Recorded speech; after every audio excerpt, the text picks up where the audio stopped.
Hey everybody, JJ here, back with another. Gosh, today's a Thursday of Zoom networking. We've got our new format on. Our guest speaker today is, I say it all the time, he's one of the smartest guys I know. Um, the biggest value we can get through real estate investment are surrounding ourselves with successful people that we can call our friends. And the young man I'm about to introduce, I made it through my first education program for real estate investment, and he lived on the other side of the country than I.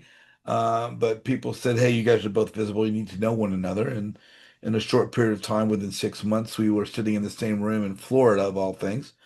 And now, as 8 years have gone by, I can honestly say this young man is one of my best friends. And I said it all the time. The biggest value you can take from education of real estate are meeting the people within the community who are true rock stars and building that personal relationship, because that's what's going to be the indicator of the direction of which your business is going to go.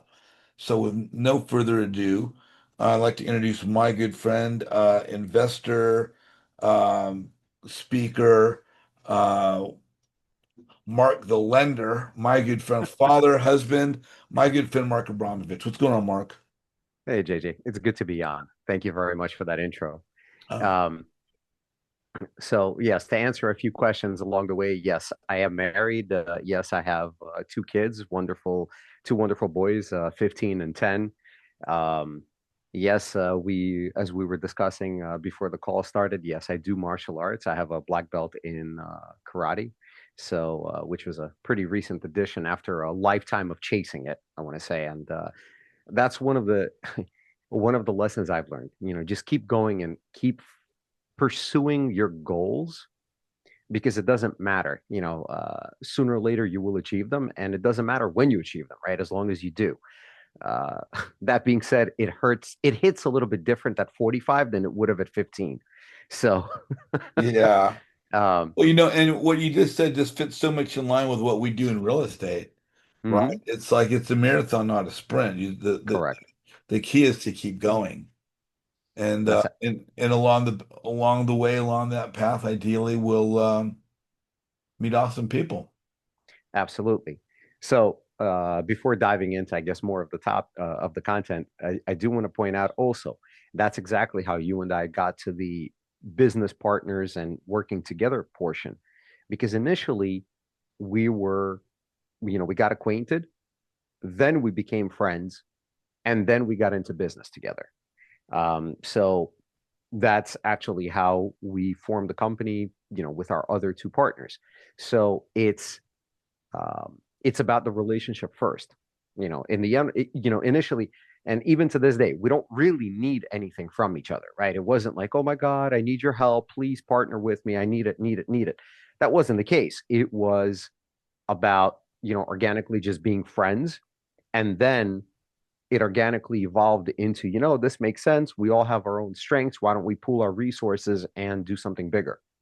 So uh, I know your big point is about networking. I mean, that's why we partnered with you. You're the networker of the group and of the business, and so that's the whole point, right? That you network and you meet the people around you that will, complement your strengths and weaknesses. So I do want to point that out. Now, as JJ mentioned, we do have a lending company. And so, by the nature of our business, we see a lot more deals than investors would on their own. Okay. That's just the nature of it, right? If an investor sees 10 deals and they come to us to run numbers and get a quote for a loan for those 10 deals, well, we get to see those 10 deals and the other, another investor's 10 deals and another investor's 10 deals and another investor's 10 deals. So we end up seeing hundreds, if not thousands, of deals and obviously funding a lot of them and then seeing what the results are. So just to throw some statistics at you guys or some numbers, collectively amongst us, we have done just a little over 400 deals. This includes, pretty much lending deals. Okay. So 400 out of which about five went bad. which is just about industry standard. So we're talking about just over 1% of deals having an issue. And then uh, even those deals were not 100% losses. Okay, we managed to recoup some of the money. So the topic that I wanted to discuss with you guys tonight is red flags in a deal. And like I said, we see a lot of them, and so I wanted to bring that knowledge, what we've picked out of it, to this call. So just like any investor, we want the deal to succeed, right? Same thing. We want the loan to go well. We want the investor's deal to succeed because it's a win-win for everyone. At the same time, we don't want to lose more than we want to win. I would rather not do a bad loan, right, than chasing the deal and potentially losing money. I would rather, not do the loan in the first place. Okay. So not losing is more important than winning. Okay. So what are the red flags that we can look out for? And it's interesting that whether it's from the lending side, whether it's from the investing side, it all comes down to two things. It comes down to the borrower and the property, right? Let's just say the person and the property. And so on the person side, it's credit, it's background, it's experience, and liquidity. Those are the four kind of main areas that we're looking at to see if a borrower for us is a good fit. Now, if you're an investor, right, you're not, and the idea here is to give you guys information that helps you. I heard you, as you guys were giving introductions of yourselves, there's a lot of you on here that actually will lend your own money, right? So I'm hoping that whatever I share here will help you stay safe as well. It's one of the reasons I started teaching and talking about lending and how to do it better, because I kept hearing stories. People would, reach out to me, unfortunately, too late in the process already, and say, "Oh, Mark, I did this. What do I do to recover my money?" Not much, right? So what I'm hoping for is that what I talk about tonight will help those of you who are lenders, those of you who are investors, right? So whether it's doing deals as an investor or doing deals as a lender, I'm hoping that this will help. And so from the person perspective, right, there's the credit, background, experience, and liquidity. And I'll explain a little bit more. And if it's a borrower with those issues, or whether you're an investor who has these issues, the solution is pretty much the same, which is to partner with people who can complement you. What do I mean? Credit. So lenders will look at somebody's credit score. Why? Because it's a snapshot of their fiscal, I want to say, ability, responsibility, and how well they pay their debts. And the big thing that, sometimes I'll have people ask me, well, why are you looking at my credit report? Well, if I see that you don't pay other mortgages or other lenders, what makes me think that you're going to pay me? Okay. So while we can look at a credit report and see a lower score because of utilization, that's looked at differently than seeing unpaid mortgages. Okay. I have a funny story about it. I had clients who reached out to me for a loan, and when we ran credit, it was very low. And so I said, you're going to need a credit partner. Do you have anybody who can be the guarantor on the loan? And they said, absolutely. We have a friend. She's willing to do it. Her credit score is 685. Okay. So we ran her credit, and it was interesting that her credit was 685, and it was on the way down because she was 2 months behind on her mortgage. That's a huge no-no to lenders, right? We're essentially lending on properties, that's the collateral for our properties. And so she was not paying a lender on her property. So that loan didn't go anywhere. And that's why credit checks are important. Now, we also pull background, same thing, right? We're looking for, on a background, do I care about somebody's speeding ticket or parking tickets? Not at all. But at the same time, I do care about people who defrauded others, right? Because again, if somebody would steal from someone else, what stops them from stealing from me? An indicator of a person's moral character, right? So, um, then there comes the experience question. Now, this is a little, it's a little, this is where it gets really interesting. So, there are experience, while with zero experience, you can do projects. That's not an issue. And it typically is just a little bit more expensive. It's considered higher risk. So the LTVs are lower and the interest rates are higher. But what ends up happening is for ground up construction, a lot of lenders will want some kind of experience doing ground up construction, right? It's a big undertaking. So what they will want is experience. And the way to overcome the lack of said experience is to, again, have a partner, someone who can actually come in and be the partner with experience, so that that way the lender feels comfortable that this person will have support with the project. And again, if you think about it from a perspective of being an investor, if you have no experience and you're able to have a partner who can guide you and be there for you when you're doing the project, it helps you as well. So the solution to you, the investor who doesn't have experience, and the solution to me, the lender who wants experience for certain projects, is the same, to have that experience available. And then lastly, liquidity. What does liquidity mean? Having cash available for the deal.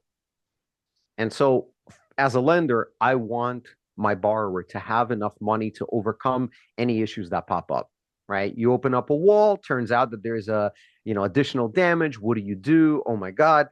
Well, for that, I want that person to have the cash available to deal with that surprise. I don't want the person to close on a loan and essentially have to starve for the next 6 months while they're working on a project, because that is not helping anybody. And so the same exact solution exists there. You need a partner. If you're the investor who's missing the capital, you need a partner. If I'm a lender and I'm seeing that my borrower doesn't have enough liquidity to show to be able to either close on the loan in the first place, right, between the down payment and the fees, or they don't have enough liquidity to get the project going afterwards, the advice is the same. Get yourself a partner. Find somebody that can be in your LLC that can provide the additional capital that you need. Now, so that is on the borrower side, right? For example, credit scores, same thing. A friend of mine is going through a divorce, which pretty much destroyed his credit, right? Temporarily, his credit is shot. It's not an indicator of his ability to do a project. It's not an indicator of him as a person. It's just an unfortunate time in his life where that credit score is affected by the divorce proceedings. But right now, what's his solution? His solution is to find a partner that can be the credit partner on a loan, right? They can use their higher credit score and stand up the loan. Of course, his other solution is to find completely private individuals willing to lend money to him because they know him and don't care about his divorce and don't care about his credit score, right? So there's a few ways to deal with it. But in the end run, for all of the person items that I discussed, right, that I mentioned, like the credit, the background, the experience, the liquidity, the easy solution for all of it is just have a partner to overcome it. So I'm hearing you say have a partner. I have a property in Tampa Okay. that the gentleman had been in construction. His family had been in construction. And he and I went into the project together. And he was not on the finance side. He was on the boots on the ground side. He had a stroke. The contractor was crap. And he was not in a place to be able to financially participate. So I guess the advice that you just gave, I feel is a complete flop in my view because of the highly negative financial position I'm in. In the long run, that I will have to have this property in order to actually make my money back out of owning the dirt. So I guess because I actually think Brian is rather wise, and I think that JJ has shown quite a bit of wisdom himself, I'm interested in your response to my comment to you. Okay. So just to be clear, you partnered up with a person who was supposed to be your boots on the ground. Was he himself a builder or GC of any kind, or He was a handyman who had his family had owned construction place, and he had worked in it, and him and his dad had run it together, and what I mean, he had history in it. okay? So you partnered with somebody who had history with building and was able to, should have been participating, and he had a stroke. Right. And before he had the stroke, the contractor just did complete crap. Okay. And David Shaw was like bringing the contractor forward. So honestly, I'm not super impressed with that either, to be honest with you. So yeah, pretty much not impressed with any of them. And at the same time, a little apprehensive of ever doing fix and Partnering with flip or someone. real estate or partnering or you name it. No thanks. I feel like everybody is, I'm in deals that I've lent out and they're like, oh, well, you can foreclose and get the properties back. I Mm-hmm. didn't go into lending to own Yep. properties. I Correct. didn't go into lending to be somebody's savior. I did not Mm-hmm. go into lending to have to deal with lawyers and properties and crap. I went into lending to be a nice person, to be a team member, and to get the job done. Okay. So I can tell you right now that I did the exact same thing. And 400 deals later, I've had to deal with attorneys. I've had to deal with crap. I've had to literally deal with crap on a property that I took back. And when we were selling it, the inspector for the buyer stepped into the backyard and sunk into the crap that Oh my was in the backyard goodness. because the septic was leaking right into the backyard. So, and we ended up having to replace the septic system because we missed untitled that there was an old permit opened 20 years before. So Oh I get no. what you're saying. I get what you're saying. It's part of the lumps. Um, at the same time, so when I talk about partnering, it depends on what it is. We have to be clear about why you need them as a partner. And you also have to kind of vet them and look at them as you would with any partner, with any participant in the deal, right? I don't know what your relationship with this person was prior to partnering with No, them. I'm no, hoping it wasn't a not a big stranger, one. Not a not a big big one. one. Okay. Not a big one. I mean, there was a couple points that seemed pretty solid, but no, Okay. not a big one. Mm-mm. So No. I would suggest, see, my advice is when I say that somebody needs to be a credit partner, if you're missing the good enough credit score, well, guess what? That credit partner is actually now the person who's actually signing on the loan as a guarantor. Their participation, I would almost argue, is more than yours, right? It's their name, it's their guarantee that the loan will get paid if your credit score is not high enough. I'm saying that if you're partnering for experience, that that person should actually have real experience and be able to bring it. Not to say that you can't have a bad partner. I mean, that's part of, some of us get married and get divorced. Some of us get married and stay together for the rest of our lives. Mistakes do happen. Same thing when I say that you should find a partner for liquidity, that means your partner is actually bringing cash.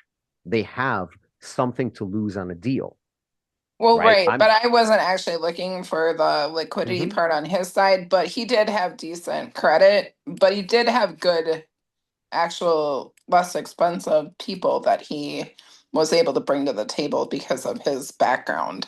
So Good. he did have that. I will Okay. give him that. He did Good. have that.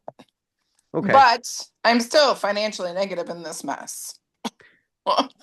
You and I can have that conversation offline. I mean, look, if you do 400 deals and five of them go bad and you lose a little bit on it, but overall you're ahead, it's a wonderful thing. You do five deals and those five deals happen to be the five that go bad for you, it sucks. I totally Yes. get it. That's Yes. why I'm Yes. hoping, and that's why I'm on this call to answer questions and hopefully give advice that will help you guys out avoiding the mess. Because notice what I said. It's more important to me not to lose than to win.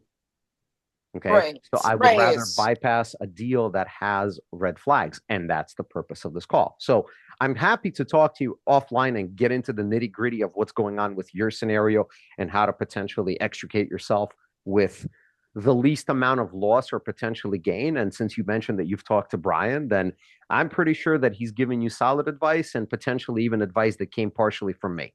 So, Well, and I don't necessarily disagree with that, but I yep, feel like when you talked about partnering, that you were giving kind of a positive swing.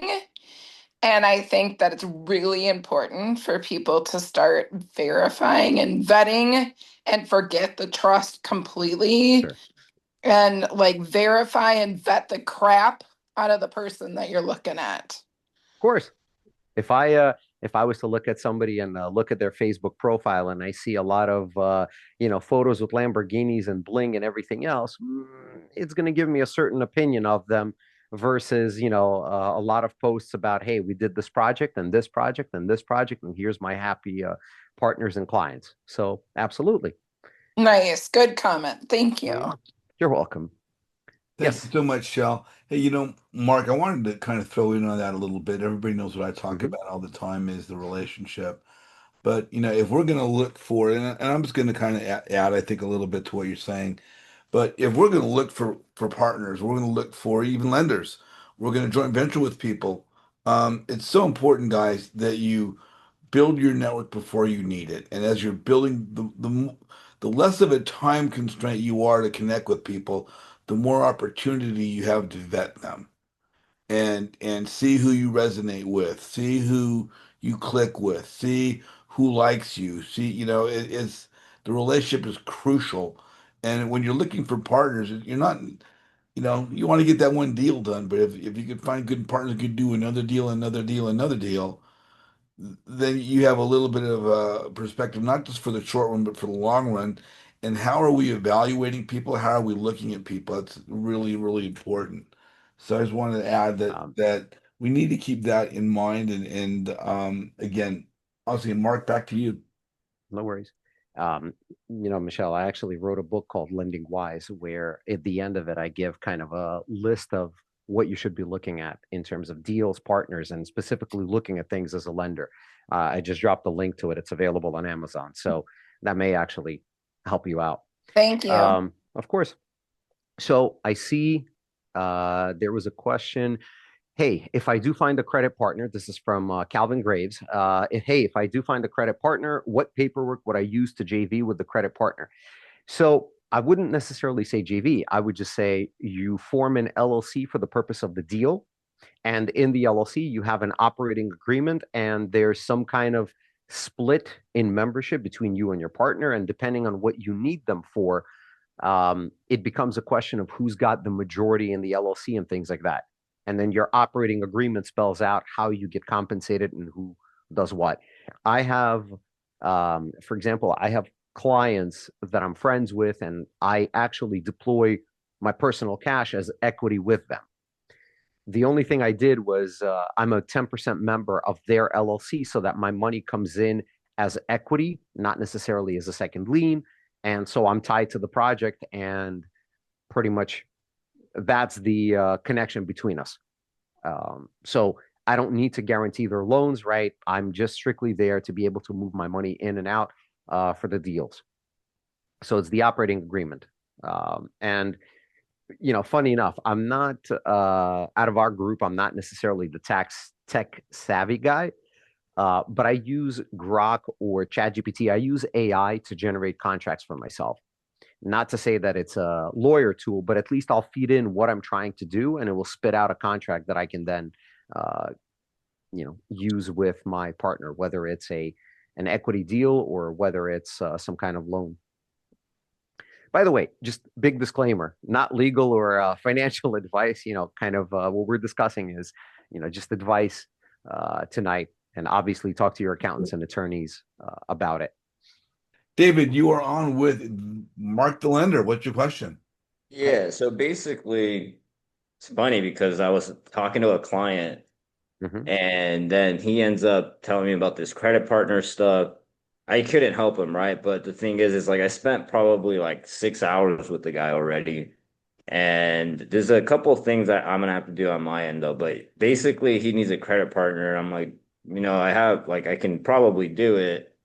I'm like, the only reason why I would do this though is so I can just like get some money real quick. Is there something I you can guess read to what? to like I guess learn about being a credit partner or just more like the liability issues because I'm like I just know how it works. It's like if my name's on it, I'm guaranteeing it, then Hmm. that means they can come after me, right? Which I'm not Correct. afraid. I'm not scared of that, but the thing is like what fail safes do I have? And Knowing. So look, yeah. okay, this is a I kind of want to say nitty gritty question, but think of it Mm, this way: if you're guaranteeing a loan for someone, effectively, if they don't pay that loan, you are paying that loan. Because if hmm in the end run you don't pay that loan, that ends up on your credit report, hmm right? It ends up with you owing the debt, right? That's essentially what a credit partner is. It's somebody who Right. says, I will stand up the loan and then I will make sure that it's paid. And if it's not paid, it blows back on them. So, It's not this is bad where if we you hear, think this about is it. where we, and this is where, yes, you do have to think about it. And this is where we hear the No, no, no, horror no. stories Like of, my point is like if you just Mhm. have like a large cash reserve, then it's like cool. I just got a free property, kind of. Well, you know what I'm saying? Like that's what I'm thinking. Like the way I'm thinking about it is like, oh, like they can't make the payment. It's like great. Well, just give me the property. Now I'll probably like, you know what I'm saying? But like if I can just have them do the work, great. But if they mess it up, then you're saying I can just come in, take it, give it to Uh, me. I'll I'm take not, care. I'm not talking about what happens if they default. I'm talking about in the end run, if you're a credit partner for someone, right? Mhm. So let's say you came to me for a loan and you came Right. to me with another person that has terrible credit. And so you are the one who's actually guaranteeing the loan. If the loan doesn't get paid, who am I going after? Who am I Yeah, coming yeah, to but what I'm collect it, saying is like right? I can make an agreement where it's like, dude, if you miss like 2 months in a Hmm. row, I'm Yep. taking this. You're done. Yeah. Because like that's what I would do. I'd Yeah. be like, dude, like I'm not gonna play around. Like I'll like two payments back to back, it's mine now. And then Okay. you just set up a Sure. cash reserve then, right? How exactly you do like cash reserve with whom? To service the payments if something were to happen, right? Because I'm just thinking of like fail safes and like I'm not so much worried about like getting in trouble. Like I'm just more Got like it. how would I protect myself? I don't know if you know like anything like Yes. You would essentially, if you were the one who would guarantee the loan, and again, this is advice and suggestions. If no, I if know, I I know. was if I was one if I, for example, acted as a guarantor for somebody, then Right. yes, I would want to know that the payments are being made. I would want direct communication with the lender themselves to make sure hmm that that payment got made all the time, so Right. that the lender never had an issue. Now, hmm internally between me and whoever my partner is, absolutely, that's where your operating agreement comes in, And you and that's spell where those my things. agreements come in, where I, for example, partner with people to to provide the equity portion, things like that. That's exactly what the agreement says, that they have to keep the loan in good standing. And if that Okay. loan is not in good standing, yes, I will come in, take over the property, finish the project, get hmm myself compensated for the fact that I now had to deal with it, hmm right? Because I'm not interested in being a landlord. I'm not interested in being, an attorney. I'm interested in being a lender. Yes, Michelle was hmm right. I want my money to go out and I want it to come back with friends. That's all I'm interested in. So, hmm yes, if I was somebody's credit partner, if I was hmm already like standing up my, credit score and I was guaranteeing the loan, then yes, I would make sure that the lender was notifying me if there were any issues with the loan. And even then, I wouldn't even make issues. I would probably control the account that they are pulling the payments out of. My risk tolerance is very high. It's higher than average, honestly, and Hmm. that's just how I roll. But anyways, that Okay. helps a lot though. The operating agreement, you got to spell out the Yep. terms and like if Correct. you mess up, like it's mine. And then Correct. and then I would have to, I guess also for the project to finish, I would have to have some experience to be able to get myself out, right?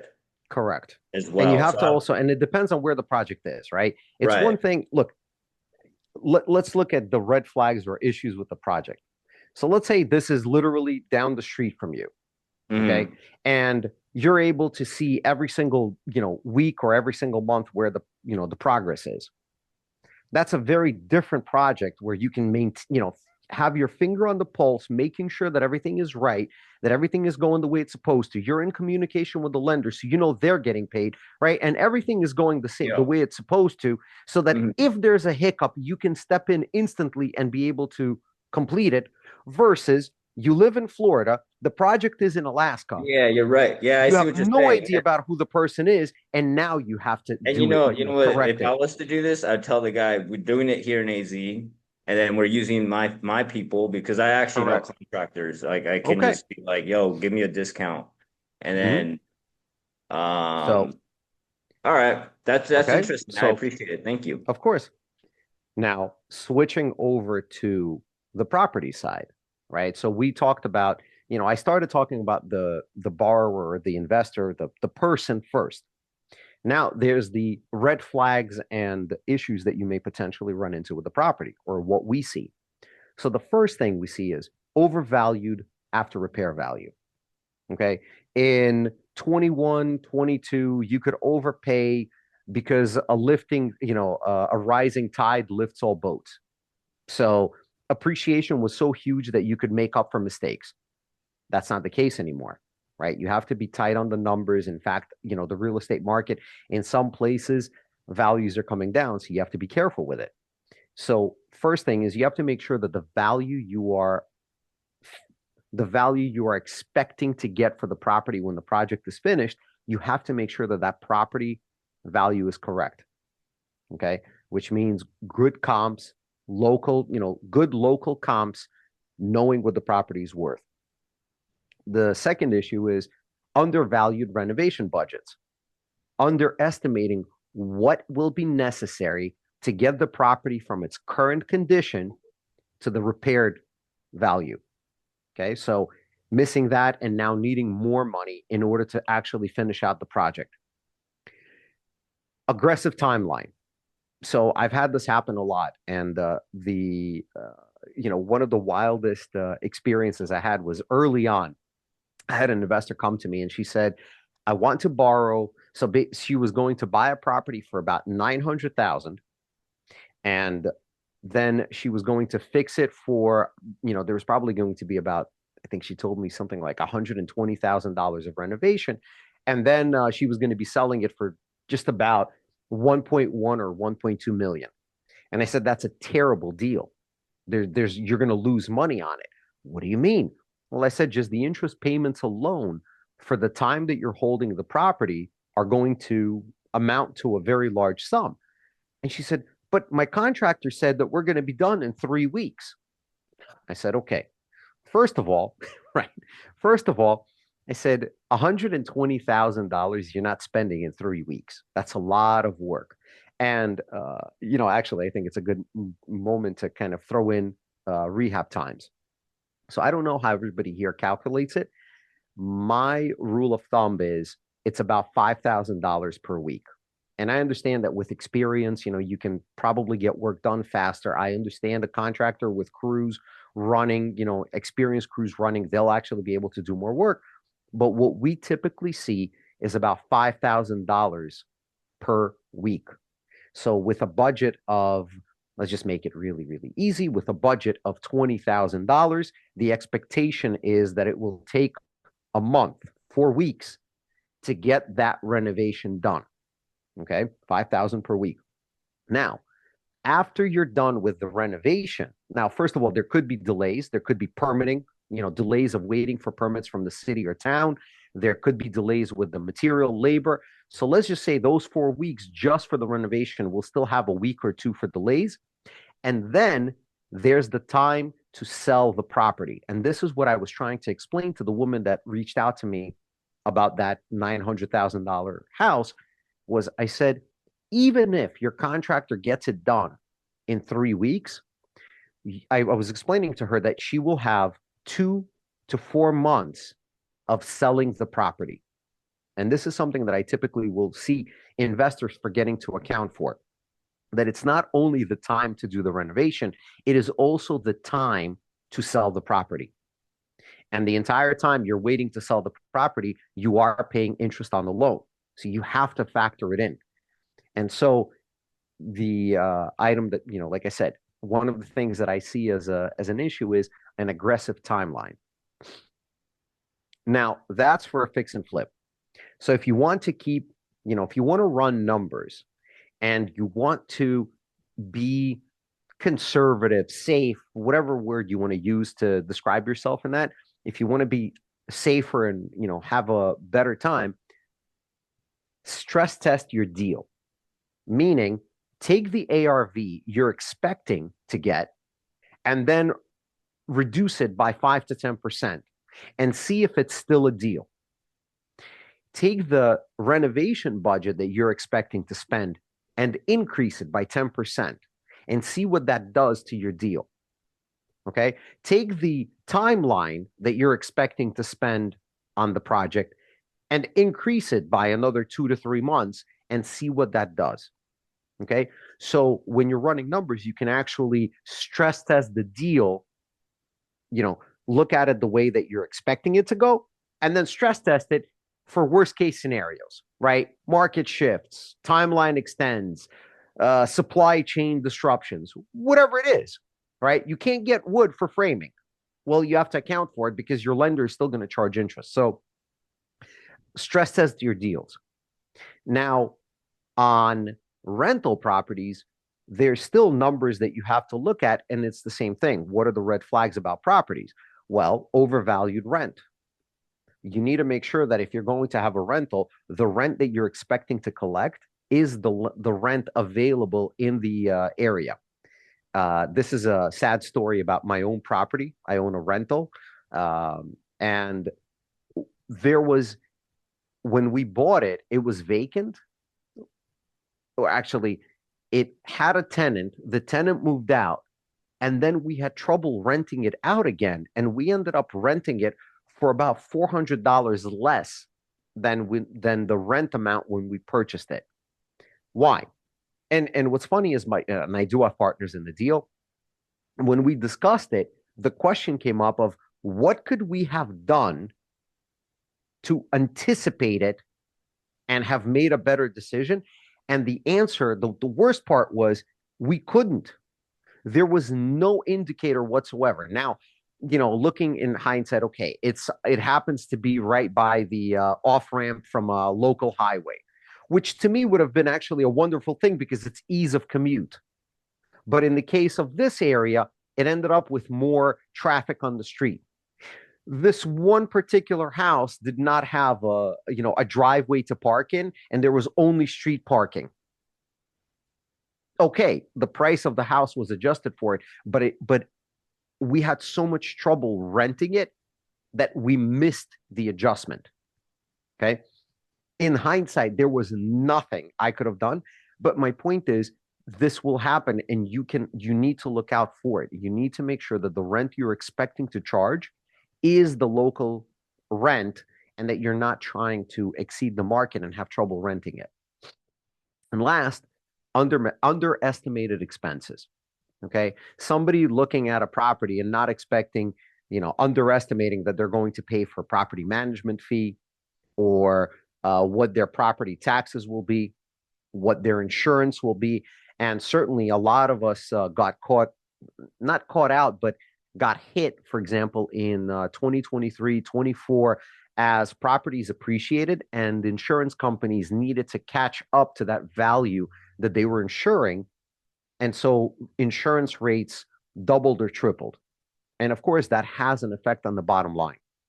So you have to be cognizant of it and you have to be triply diligent about how you're running your numbers.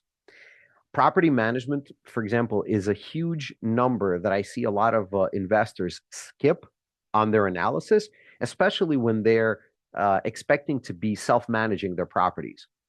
If you're self-managing your rental property, you are essentially working for free, especially if you don't charge a management fee.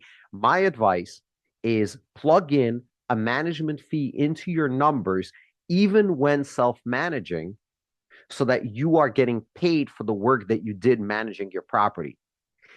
The other benefit of it is in case anything happens to you. Okay. Michelle brought up that she had a partner that ended up with a stroke. That's unfortunate. There's no prediction for it whatsoever. So imagine, for example, an unfortunate happenstance with you, and you own this property and you are no longer able to manage it. Now you have to hand it off for management, and you will be charged the management fee. But guess what? If you actually initially plugged in that number, now when you hand it off for management, instead of being negative, you are either even or potentially still cash flow positive, even if it's less than when you were self-managing the property. And I see from Mark Greger on love that stress test. If you do that, a lot of deals will not look so great anymore. And especially if you consider doing seconds, do that absolutely. So Mark, that, by the way, is very astute. I saw that early on also when people would come to me, and especially if we were discussing doing seconds, or they were telling me they were looking for seconds, they would forget to factor in the interest they're paying to that second or equity partner. And you're right, that overall deal would suck. You know, if somebody's coming to you and they're saying, hey, I've got this deal that's going to have 10% ROI, I need to borrow 30,000 from you. The moment you throw in the fees and interest that you're charging on that 30,000, right, that eats into that profit as well. That ROI drops off as well. So absolutely. Mark, did you have any comments to make while you're on with Mark here? Mark Abramovich? Mark and Mark, the Marky Mark show. No, I absolutely on the same page. I did a lot of seconds in the beginning of my Gator career.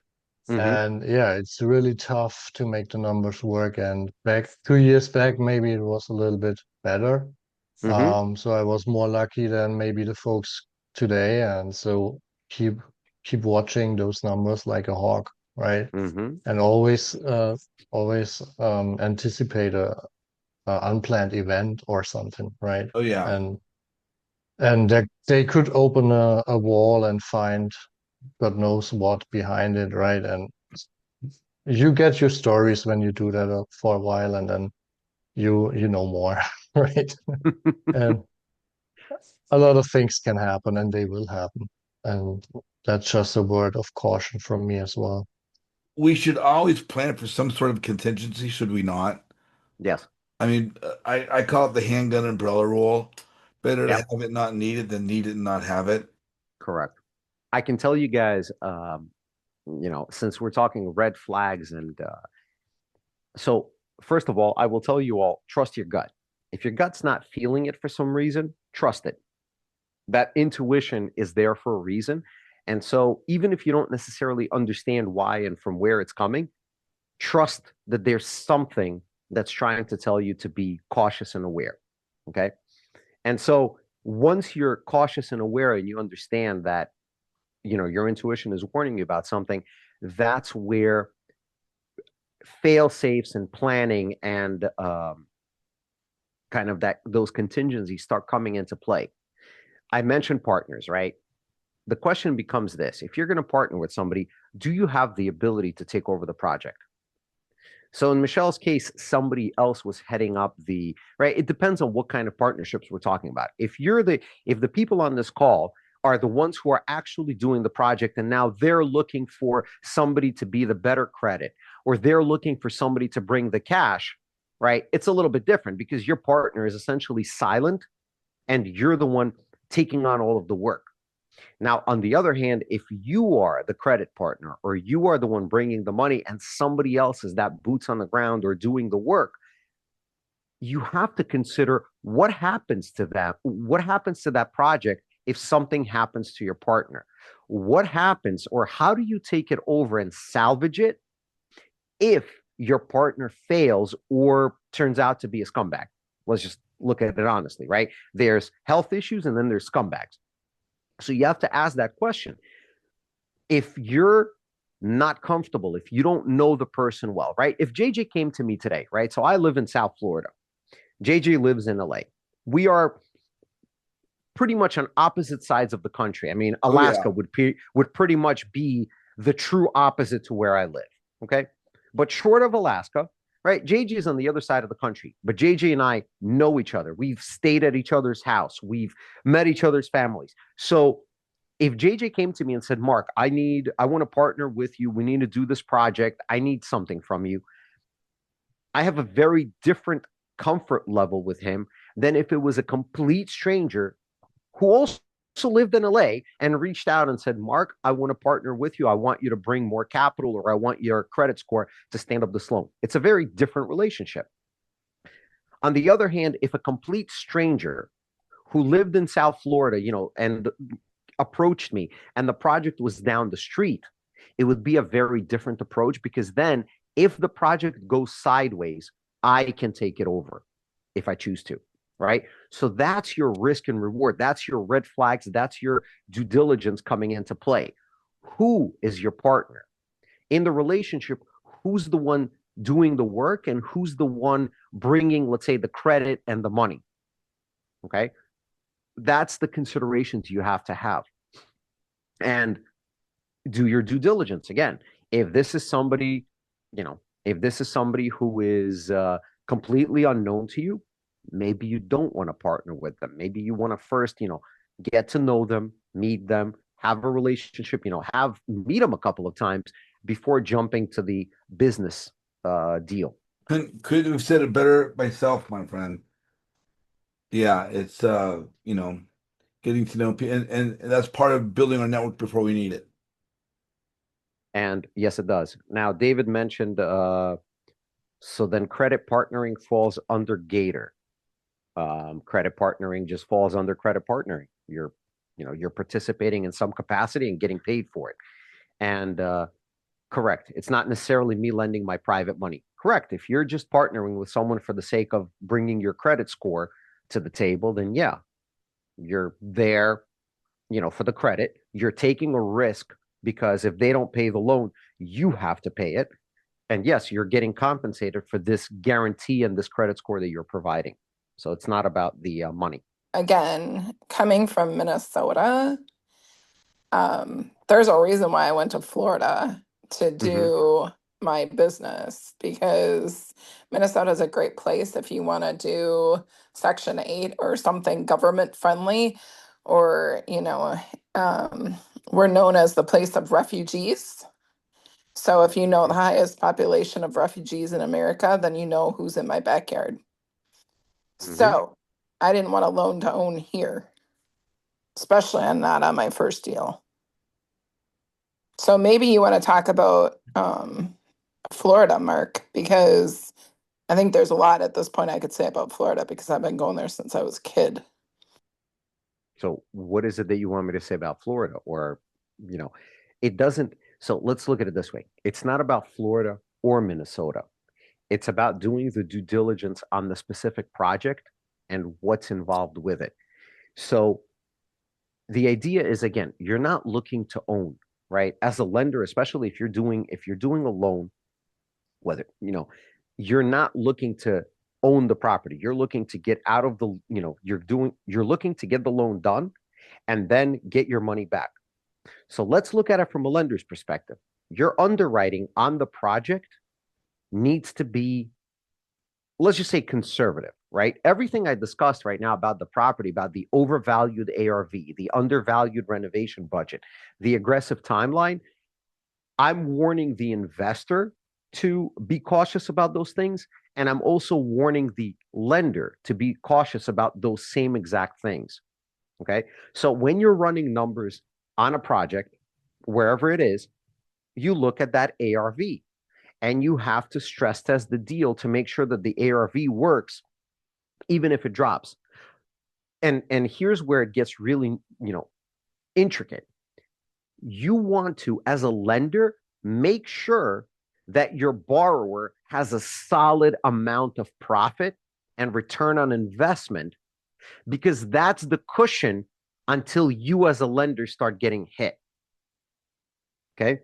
So it's not as simple as, well, it's a slim deal, but it's okay. They told me they'll do it. No, because that profit, that is the cushion for mistakes. Okay. That for 30, 40, 50, 60, $100,000 of profit on a flip, that is the cushion for mistakes and issues to come up and for the borrower to be able to correct them before it starts becoming the lender's problem. Okay. So now, that's from the stress testing of the deal. Now, whether you're doing the deal in Minnesota or whether you're coming to Florida to do it, obviously, when you came to Florida, the question became who's going to be local to make sure that the deal succeeds. Michelle, funny enough, I know the deal you're talking about, and Brian and I did discuss it, and I gave him suggestions on who he and you can reach out to help you out of your scenario. Okay, so by the way, there are people out there that can help you out.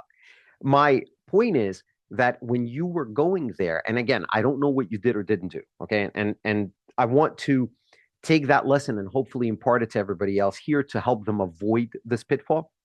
When you went to Florida, the question becomes who were your boots on the ground? Who were the people being your eyes and ears? Who were the people running the project for you? And then the question also becomes what was their, I want to say, skin in the game? What was their involvement? Because it's very different when your partner is a 50-50 money partner with you as well. So now they're directly invested in the project versus somebody who, I want to say, for a fee is doing the work, but they actually have no participation in the upside and no participation in any issues that come up later, right? So that's, like I mentioned JJ. If JJ reached out and said, Mark, I want to do a project in LA, it's a very different relationship than a complete stranger telling me, Mark, I want to do a project in LA and will you participate? Okay. So my advice is wherever you go in the country, whether it's Florida, whether it's Minnesota, whether New York, anywhere, you have to make sure that if you're not the one running the project there, you have to have someone there that you can completely rely on to do the project for you. And one of the ways to be able to rely on them better is to make sure that they have what's known as skin in the game. Okay? Their skin in the game can be guaranteeing the loan. Their skin in the game can be money that they brought to it, right? That's the easiest skin in the game. Imagine if your partner, and I don't know what the relationship was, I don't know what the arrangement was, but let's say your partner that had a stroke and you're not necessarily happy with his performance, but imagine if he would have brought 100,000 to the deal. That's a lot of involvement right there, right? I would suggest that that's a lot of skin in the game, making sure that they will perform better than somebody who's just there out of the goodness of their heart, potentially. Absolutely would have been better. Right.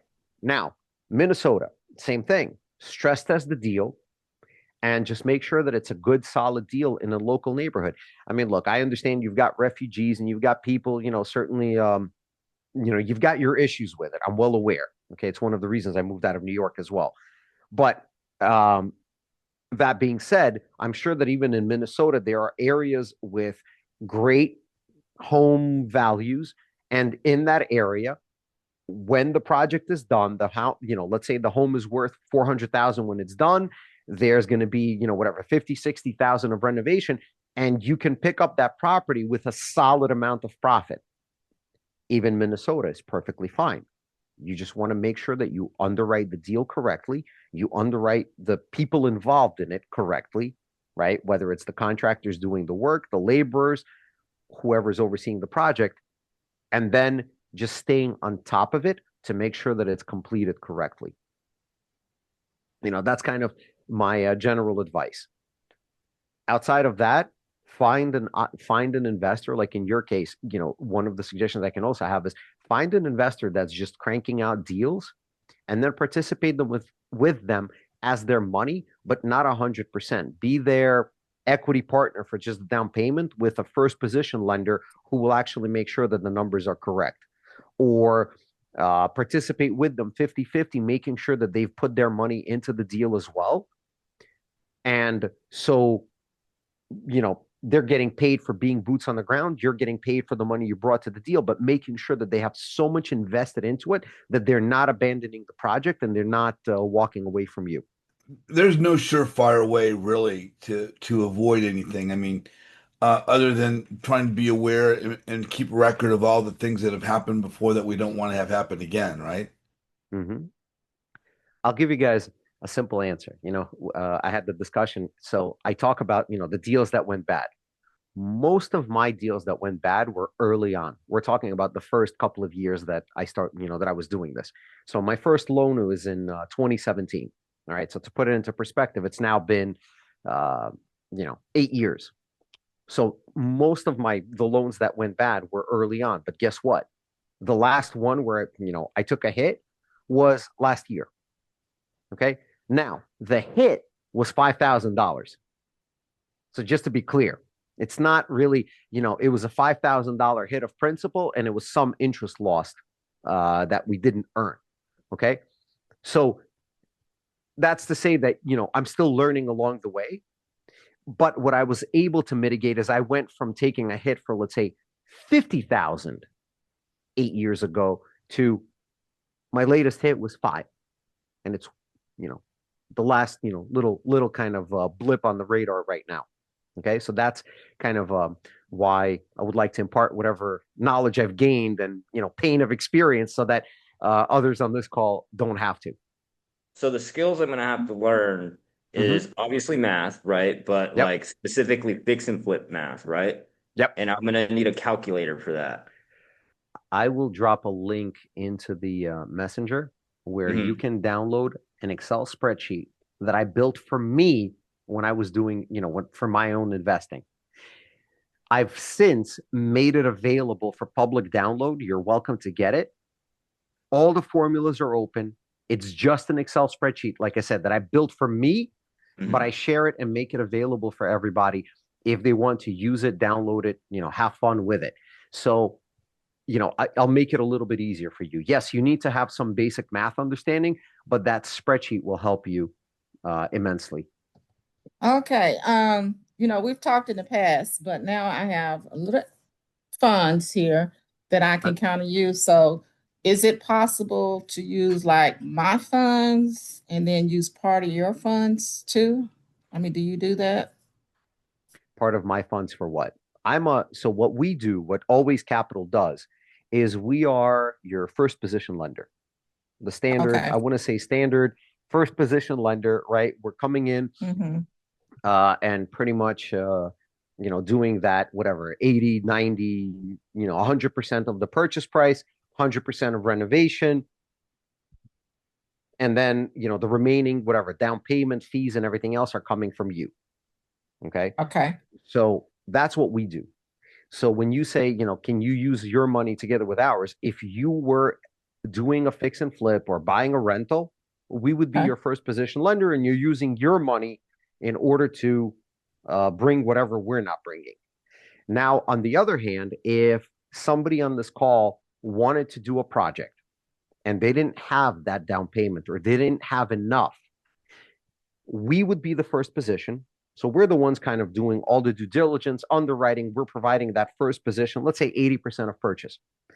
Okay. You and whoever that investor was would then put your money together for the necessary down payment, that 20% plus whatever fees, interest payments that are necessary during the project. That's where you would participate with somebody else on this call. And then when the project is sold, you get paid, that person gets paid, I get paid off. Gotcha. Yep. And your payment is also included with interest, right? So my payment, yeah, I mean, typically as a Mm-hmm. lender, we get paid monthly interest payments, and then when the time comes to pay us off, we're getting paid off whatever we lent, All of it. plus whatever accrued interest, for that month. Okay. That's I about also it. heard you talk about being a property manager and paying yourself. Yep. What is that? And I know you're not a tax or Hmm. expert, but I'm going to Yep. disclose Go that. ahead. Go ahead. So, it's where you can go and go to your property a certain amount of hours per week and get something off the tax. It's called something. I forgot what it's called. When you I do don't you know. go there and visit a long for some hours. You put some hours in. I cannot tell you. I don't know. Okay. All Okay. what I am suggesting is that when you're doing work for your property, you can actually Mhm. take that obviously it's your own taxable situation, whatever. You can get that paid to yourself as salary, separate, as an expense on the property because you're actually doing that work. But I didn't necessarily mean it as a tax game of No, I how do know. you get paid. All I mean is that if your rent is coming in every month, let's say you're collecting $2,000 in rent, Hmm. um, when you're running numbers on how much return you're going to get from this property, plug in that, let's say $100 a month is your income for taking care of it. And that You know was what I good to mean? know because I never Yeah. heard that. Yeah. Yeah. I Okay. know. I didn't either before until Fortune Builders Mhm. mentioned it. And then, I definitely had to learn it also out of my own properties because it was suddenly the realization that, well, wait a minute, I'm doing all of this work for free. That if Yeah. I'm taking care of my property, I'm essentially working for free. And you forget that. And so you start plugging it into the numbers and you're saying, okay, well, I just want to make sure that I'm getting paid a little bit more. I don't mind doing the work as long as I get paid. Okay. Thank you. You're welcome. Appreciate it. We are available. JJ, myself, Brian, our partner Bob, all four of us are available for questions. You can find us online at alwayscapitalllc.com. My phone number is actually right with my name here. Please text because sometimes I'm just not available to pick up the phone, but you can reach out to all of us. Our email is available on the website. I just was interested in your loan program and wanted to know what's the minimum amount you lend out There's not really for fix and flips or something the like that. minimum. There's not Yeah. really a minimum. I mean, we kind of want to be at the $40,000-$50,000 minimum loan amount just so it makes sense, right? Okay. We Yeah. have our attorney charges a fixed cost, right? We still have to process the loan and collect docs. So all of that stuff we'll do the underwriting. So it's a little silly to lend out $5,000 while the overhead is another Yeah, five, for sure. right? No, I'm talking But like 20, 30, 50, yeah, something like that makes easy sense, enough. right? Yes, And for yes. for long-term rental loans, what's the minimum there? Same thing. We'll do 30,000-40,000 dollars. If you have sub 100K properties, we'll do loans on them. We have Or options. okay, cool. And Hmm. we could bundle them maybe as well if you have one or Correct. two. So the idea is if you want to bundle them, yes, I have lenders who will allow, like we'll take portfolios of smaller valued properties. Where we can help you is also when you're buying that initial one or two, that no lender does just a single one, right? If you're buying a property for 50,000, there's really no lender who will lend to you on that. Exactly. But guess That's what? We what I will. run into. Yeah. Correct, but we will. Now, it makes sense that you use us for the first two, three, and then you package them and we go take them somewhere else to get And refinanced because yes, refinance. we have Yeah. it. Hmm. Yeah, Okay. absolutely. Yeah, maybe we should have a discussion because I'm looking at the lower price Perfect. models. Yeah. That's what our Perfect. fund is for. Yeah. Cool. So again, Mark, if folks want to get a hold of you, your email would be Mark At MFK. alwayscapitalllc.com. Yeah, There you go, correct. alwayscapitalllc.com. And again, and I get asked frequently, what are we lending on? What are the points? What are the size?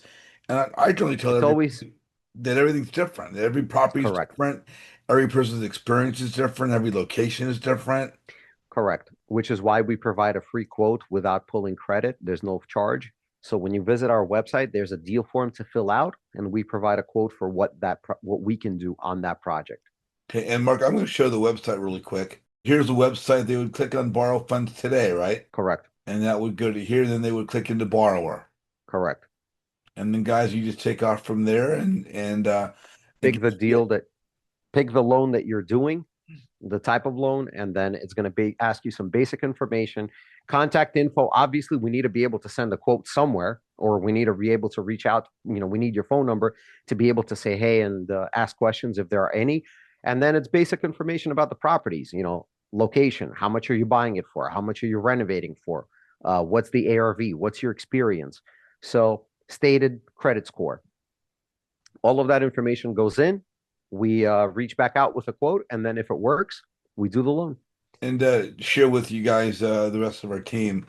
They're putting the most important guy up front, which is Mark, and then I'd be behind that, and then Bob, and of course Brian would be our closer. He's our guy out of the bullpen. But this is our team. On the far right, Brian Fine. Second from the right, Bob McIntosh. Of course, myself and Mark there on the left. We've known one another just short. I've known these guys, all three of them, for just short of 10 years, about eight years. And build relationships, first got to know them first. And after, meeting hundreds, if not thousands of people, these are the three guys that I've chosen To work with. walk alongside with. Exactly. Exactly. If you guys are watching on YouTube right now, you want to connect with Mark, that would be the Always Capital website, which we just shared. And on the website are different ways to reach us. If you guys want to reach me as far as my networking group, scan the turquoise QR code here. Takes you to my website, JJ Azizian. You'll see more stuff about Always Capital there. But you click the register now button. If you want to see what we've got going on our YouTube channel and over 350 videos of interviews of people in the real estate industry, scan the purple QR code, subscribe to the group. If you guys are on the call, do not go away. We're going to continue with more of myself and Mark and us doing some more real life networking. Mark, everybody else on the call watching on YouTube in weeks and months down the line, they can just connect with us as they have, and we'll see them all out in the world of social media, right? Absolutely. Thanks for joining us, guys. We'll see y'all soon.